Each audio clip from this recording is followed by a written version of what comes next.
Hello. After discussing about the Marxist influence on cultural studies, the structuralist and post-structuralist influence on cultural studies, we now talk of subculture, feminism, race, and identity. Look, the question is, if culture is shaped by power, are ordinary people simply victims? Or do you think they can challenge the dominant culture? And this question gave rise to very important scholars in cultural industry. Particularly, I'm going to talk about Dick Hebdige today, Angela McRobbie today, and Paul Gilroy today. So, under subculture, we'll talk of Dick Hebdige. Under feminism, we'll talk of Angela McRobbie. And under race and identity, we'll talk of Paul Gilroy. First, we speak of Dick Hebdige. Dick Hebdige spoke of subculture as resistance. Who was Hebdige? A British cultural theorist associated with Birmingham School. His landmark book was called Subculture, The Meaning of Style of 1979. What did Dick Hebdige write? Please tell me the name of his book. Subculture, The Meaning of Style, published in 1979. So tell me, what is subculture? Culture, subculture. It's a smaller cultural group existing within the larger dominant culture. Example: punks, hip hops, goths, bikers, skateboarders. They start forming their own communities, right? Abhi, these days you'll see newspapers, all the cyclists are going to the mountains. Then there is off-roading where all the big cars they go for, hiking on the mountains. They are forming their own subcultures, their own identities, right? These groups develop their own style, hip hop music, values, language, fashion. Earlier sociologists dismissed these groups. They called these groups as deviant or rebellious. But Dick Hebdige disagreed. Hebdige said that subculture is a very meaningful form of communication. In fact, subcultures, if they want to express dissatisfaction with the dominant social values, they can. How? Through bricolage. Dick Hebdige bricolage. Dick Hebdige subculture. Dick Hebdige bricolage. Let me tell you what is bricolage. Punks started wearing safety pins, leather jackets, big boots. Why? As a form of rebellion. Hip hops or the other people started coloring their hair pink. You will see boy in pink colors. Why? To show rebellion against the dominant culture or cultural practices. Subcultures will take ordinary objects and they will give them entirely new meanings. A safety pin that is just used for a practical purpose, under punk culture, wearing safety pin, it completely becomes a form of rebellion, right? And that is what is bricolage. And now talk of incorporation, another concept by Hebdige.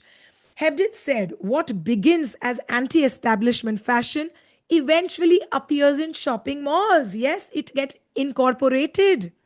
Look, initially, punk clothing, people must be like, क्या पहन रहे हैं यार, these denim jackets, ऐसे बड़े बड़े भूतों के sign. But do you know there is this famous brand called as Punk? It actually has ghosts and all those skeleton t-shirts. My daughter has so many t-shirts of Punk. Basically, these are anti establishment fashions. Later, they get a place in the malls. Capitalism incorporates subcultural styles into mainstream consumer culture. And this is incorporation. This actually reminds us of Frankfurt School's discussion of culture industry. Remember? So now talk of Dick Hebdige. Let's just summarize Dick Hebdige. His book Subculture: The Meaning of Style was published in 1979. He spoke of subculture style as resistance. He spoke of bricolage and he spoke of incorporation. Will you remember? Yes, you will. And now, under feminist critique of subculture, we talk of another thinker whose name is Angela McRobbie. Angela McRobbie actually criticized Dick Hebdige. Why? McRobbie asked, where are the women in cultural studies, bhaiya?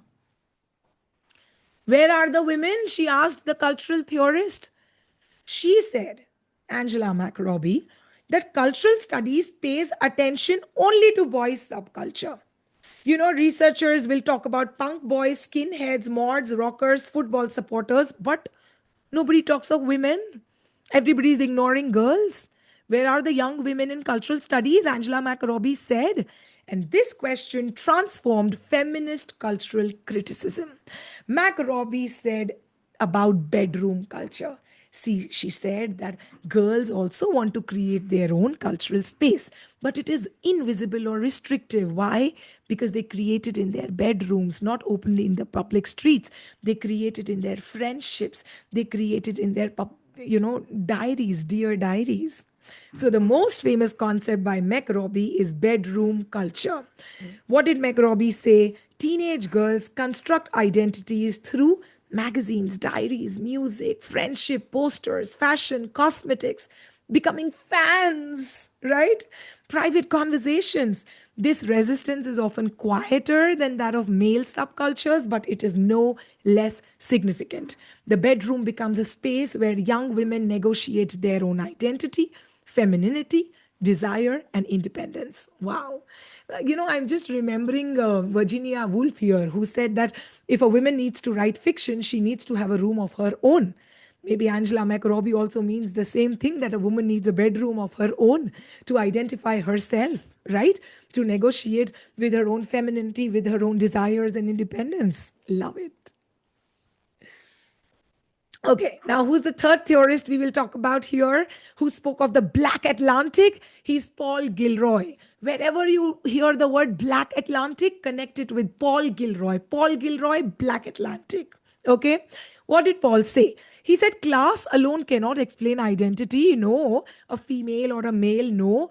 Race, migration, colonial history, diaspora, all these are also very important when you talk of identity. And therefore, Gilroy wrote this famous book called as The Black Atlantic, Modernity and Double Consciousness, which was published in the year 1993. Now, what is Black Atlantic? Initially, all these nations like Britain, America, they were considered to be separate cultural identities. But Gilroy said that because of migration, because of trade, because of colonialism and slavery, there was a vast networking going on between Africa, Europe, and Americas. Therefore, they were not separate cultural identities, they became interconnected. The Atlantic Ocean did not separate these cultures, rather, the Atlantic Ocean connected them. And this interconnected cultural space is Black Atlantic. And therefore, Paul Gilroy said that identity cannot be understood only by thinking I'm an Indian. No. Identity is constantly shaped by movement, migration, exchange, cultural interaction. In schools, you have these exchange programs, students going to Vietnam, to Nepal, to other cities. Through that, there's an interconnection of culture, right? Therefore, identity becomes hybrid. It is never pure. Gilroy said, idea of a pure cultural identity does not exist. There is so much interaction between different histories, languages, traditions, and experiences that these days identity is hybrid. And please connect this so beautifully with Stuart Hall. What did Hall say? Identity is continuously constructed. What is Gilroy saying? Identity is transnational. Identity cross border. Identity should not be confined within a single nation. Wow. And this idea of Hall and Paul Gilroy actually influenced post colonial studies, diaspora studies, race studies later on. Now, what is double consciousness? Another concept by Paul Gilroy. Tell me. Paul Gilroy develops W.E.B. Du Bois' concept of double consciousness. Originally, Du Bois gave double consciousness, but who developed it further? It was Gilroy. Many members of diasporic communities simultaneously negotiate multiple identities. That is, Mexico to even gives you dual citizenship. India does not, but many nations do. Similarly, a person who has lived in Britain for long but returns to India might feel both British as well as Indian. A person might feel both British and Caribbean, both African and American if they have lived in both the countries. Identity, therefore, is complex rather than singular. That is, there's a double consciousness going on. This again became a very important contribution in cultural studies. So now, can you connect all these with Paul Gilroy? Please repeat with me. His book, The Black Atlantic, published in 1993. Connect race, diaspora, hybrid identity, and double consciousness with Paul Gilroy. But most important, of course, has to be the Black Atlantic. And now, give me this opportunity to connect the three thinkers we discussed today: Hebdige, McRobbie, and Gilroy.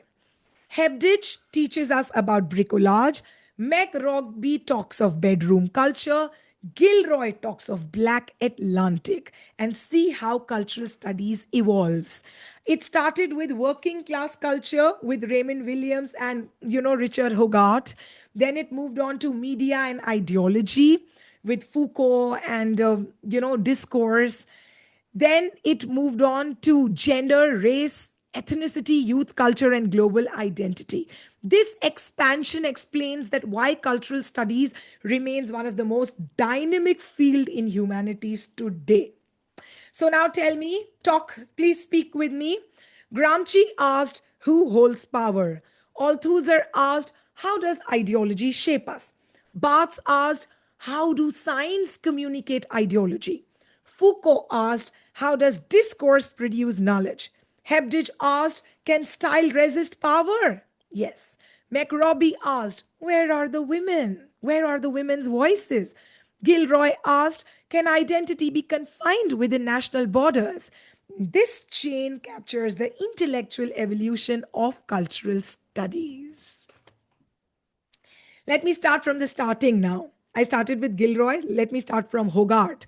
Remember Hogarth for the uses of literacy, Williams for culture is ordinary, Stuart Hall for encoding and decoding, Antonio Gramsci for hegemony, Roland Barthes for mythology, Foucault for discourse, Hebdige for bricolage, McRobbie for bedroom culture, and Gilroy for the Black Atlantic. Lovely.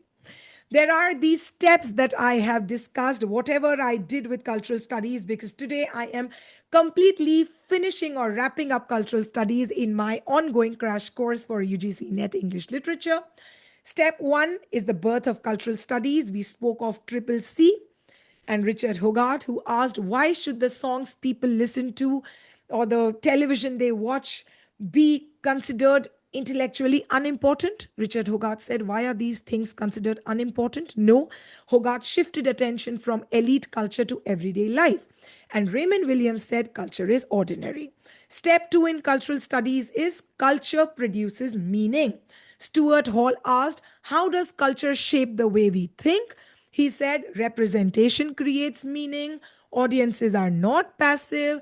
People interpret the same message differently. And Hall developed encoding decoding model. Step 3 that we learned in cultural studies was, why do people accept dominant ideas? Because of hegemony. Antonio Gramsci said that people consent to the ideas of the ruling class by their own wish and desire, but not by force.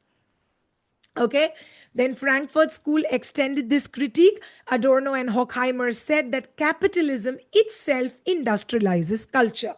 What is step 4? How does ideology hide? Through myth. Roland Barthes spoke of myth. Remember the example of luxury watch that I gave you? Ordinary cultural objects become signs. These signs develop myths. Myths hide ideology by making it appear natural. Okay. Step 5 is, can ordinary people resist? Yes. Dick Hebdige said yes. Through bricolage, subculture transform ordinary objects into symbols of rebellion. Okay. Lovely. So now what exactly is cultural studies? Can we now give a definition to it?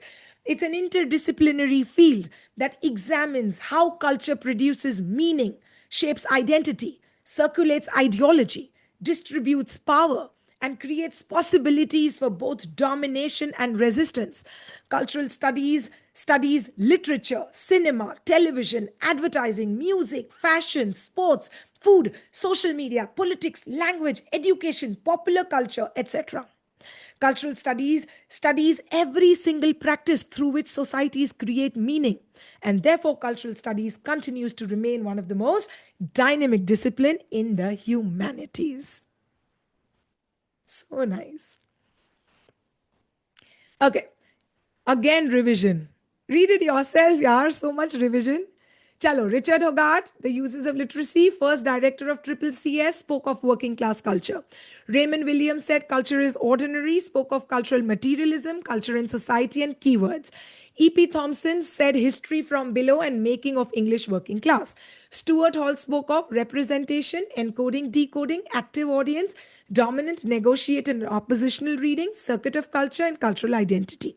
Antonio Gramsci spoke of hegemony, consent, and organic intellectual. Louis Althusser spoke of ISA, RSA, and interpellation. Frankfurt School had Adorno. Horkheimer spoke of culture industry, standardization, and pseudo industrialization. Roland Barthes connect him with Mythology of 1957, Myth, Semiotics, Second Order Signification, and Death of the Author. Michel Foucault connect discourse with him, power and knowledge with him, Panopticon with Foucault, biopower and author function with Foucault. Dick Hebdige. What do we talk under Dick Hebdige? Subculture, the meaning of style of 1979, bricolage and incorporation. What do we study under Angela McRobbie? Bedroom culture and feminist critique of subculture studies. And then Paul Gilroy, what do we talk under him? The Black Atlantic of 1993, then diaspora, then hybrid identity, then double consciousness.